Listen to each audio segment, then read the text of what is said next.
Esta fue la última foto de Michael Rockefeller con vida, sentado junto a la tribu de caníbales presuntamente responsable de su muerte, hasta que un impactante video despertó otro tipo de sospechas. Two priests in particular who lived in the villages wrote really detailed reports about his disappearance. I mean, who had his head, who had his femur, who had his tibia, who had stabbed him, who had speared him. Michael quería convertirse en el orgullo de su exitoso padre, llevándole artesanía tribal, pero su viaje a Nueva Guinea terminó por condenarlo a morir en un rito sangriento. As early as March of 1962, the first rumors hit the Associated Press wires that Michael had in fact made it to shore and been attacked and consumed by men from the village. El principal rumor era que había sido canibalizado en un terrible ritual. Un tema tabú que muchos años después fue relatado por integrantes de tribus que ayudaron a entender el posible desenlace de la vida de Michael Rockefeller.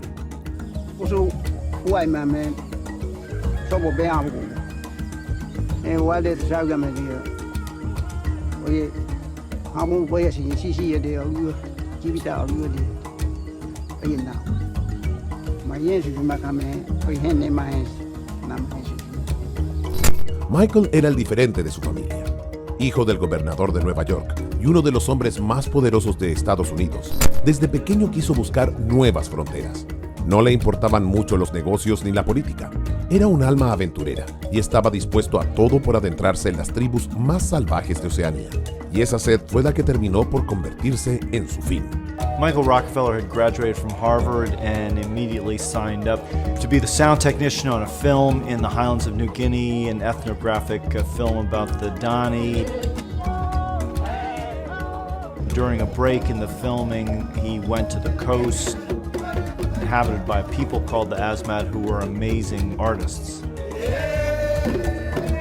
He and a Dutch anthropologist named René Wassing, who had been assigned to him by the Dutch government, it was a Dutch colony at the time, were heading into southern Asmat, a region that had little contact with the West and the outside world, and they were crossing the mouth of a river. He just took a wave over the stern, the engine went out, the boat flipped over, they drifted for 24 hours, and at the end of that time, Michael was impatient, and he strapped on 2 empty gasoline cans to his waist, and jumped in and said, "I think I can make it," and was never seen again.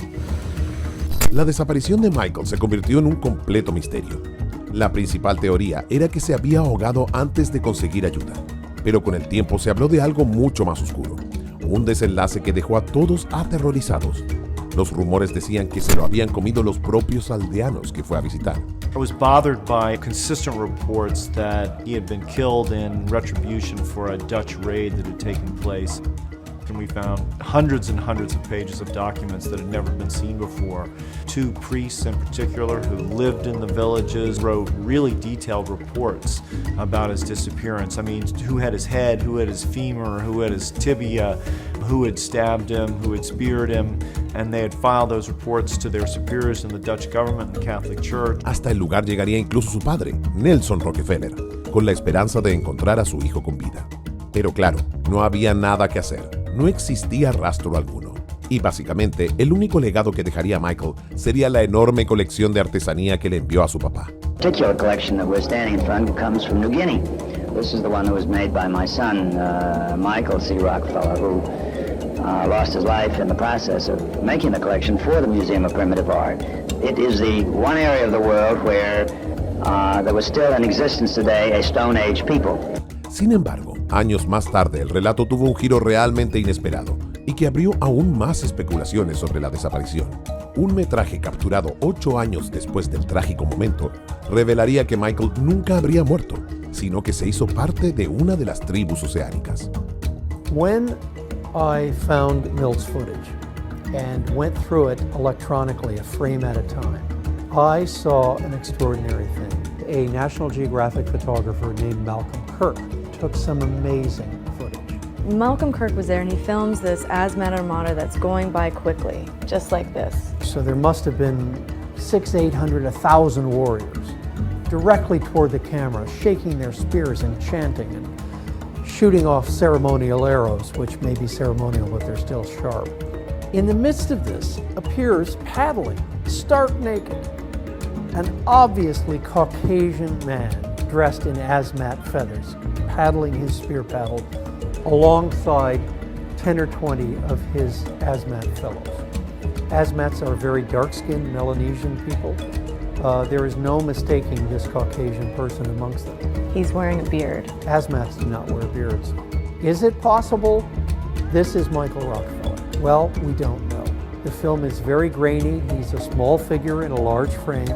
But there he is, and this is one of the great revelations from this footage that we have. El hallazgo los dejó a todos sorprendidos.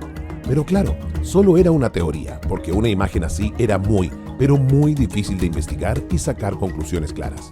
Everyone says, who's that white guy in the canoe? Why didn't you do, digital analysis? Why didn't you do this? Well, it's not CSI. It's not something you'd be like, boop, boop, boop, boop. Oh, it's Michael Rockefeller. The more you blow something up, the grainier it becomes. It's not straight on. You can't analyze the distance between the eyes. You can't analyze the lines. There's just not enough recognition from what I've been told by experts to bother with facial analysis. That just makes you wonder. One of the other unusual explanations for what happened to him is that he did actually go and join a primitive tribal community and live there as some kind of white god. Lo cierto es que la historia de Michael Rockefeller se convirtió en uno de los grandes misterios de la edad moderna. ¿Qué le pasó a aquel joven que decidió dejar atrás la inmensa riqueza familiar para buscar peligrosas aventuras? ¿Se habrá ahogado? ¿Se lo habrán comido? ¿O se convirtió en una especie de deidad para la tribu? Muchas preguntas y muy pocas respuestas.